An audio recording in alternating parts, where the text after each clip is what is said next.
You ever wondered this? Like, let's be honest. Why is it that your wife never says thank you for how hard you work? Like, you work hard. You do it for the family. How come she never says thank you?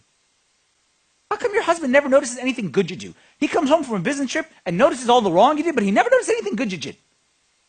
How come your parent, your father, your mother was never able to say, hey, I'm proud of you. You did good. How come?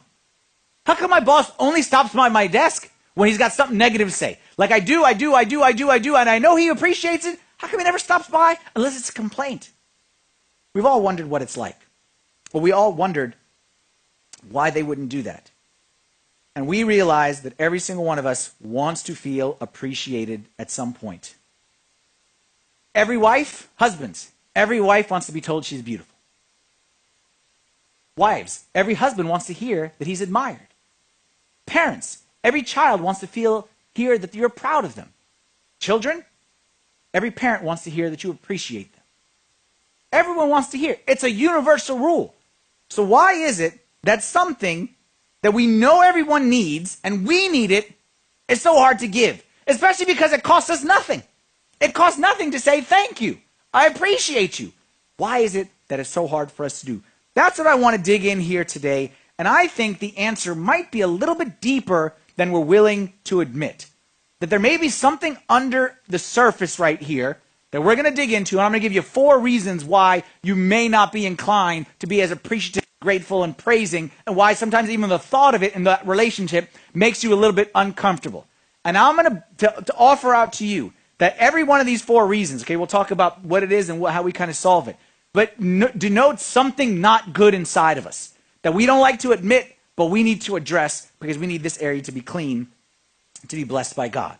So 4 reasons, 4 things that we would say, I don't want to offer praise to this person in whatever relationship it may be. And I'll give you 4, and you see which one fits you. Number 1, but that's what they're supposed to do.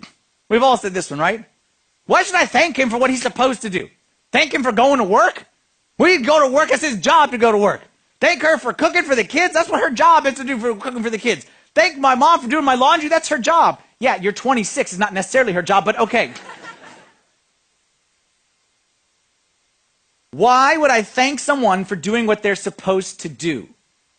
Sometimes I'll mention this to a couple that's going through a situation to thank.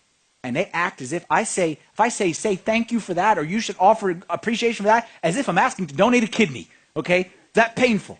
Okay, why should I and he should be motivated, and I work hard and he work hard and she work hard, everyone.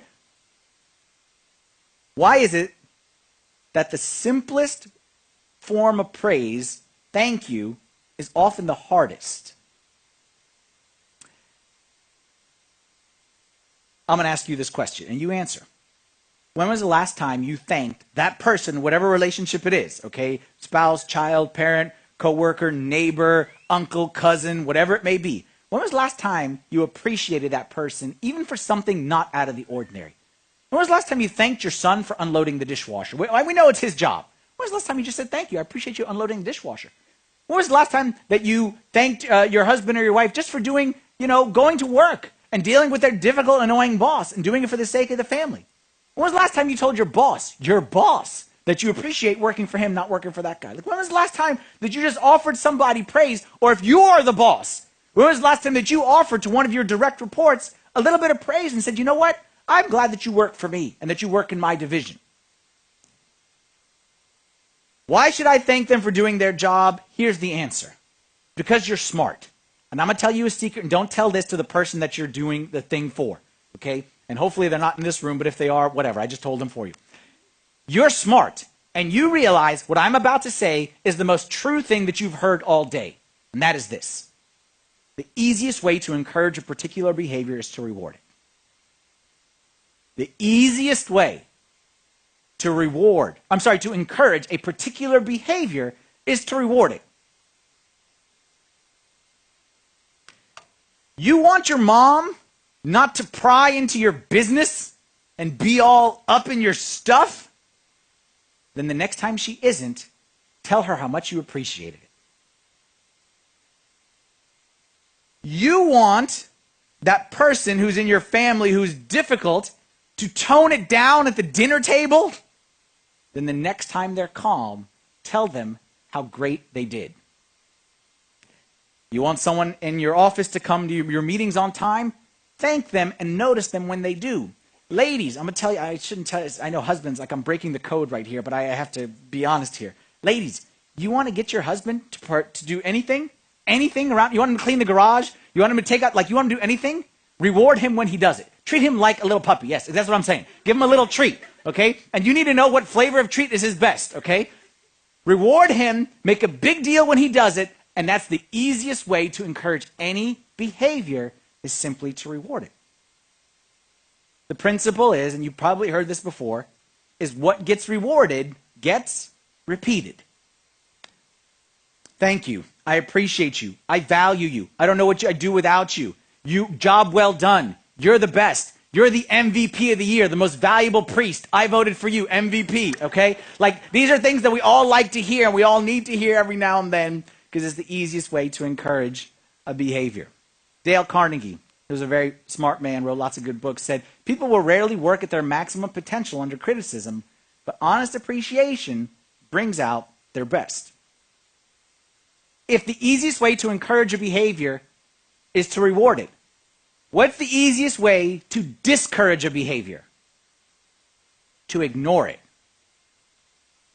To criticize.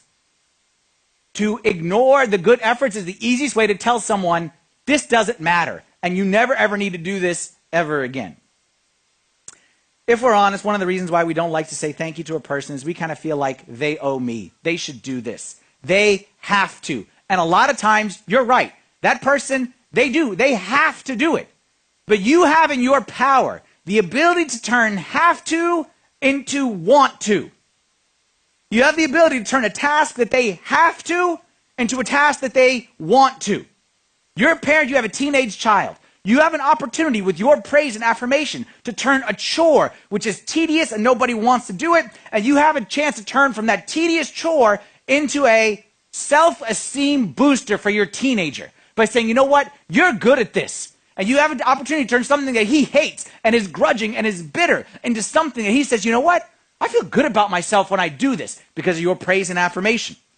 You in the office, again, you're the boss, you have people who work for you, they're overworked, they're tired, they break their backs for you. You have an opportunity to turn that overworked employee of yours into a very motivated one by simply saying, well done. We accomplished our company mission thanks to you.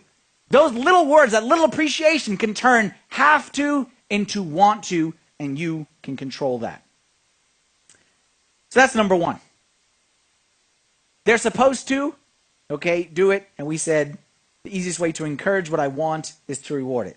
The second reason why sometimes we don't like to encourage, we don't like to affirm, but I don't want to affirm that person because that person is hurting me.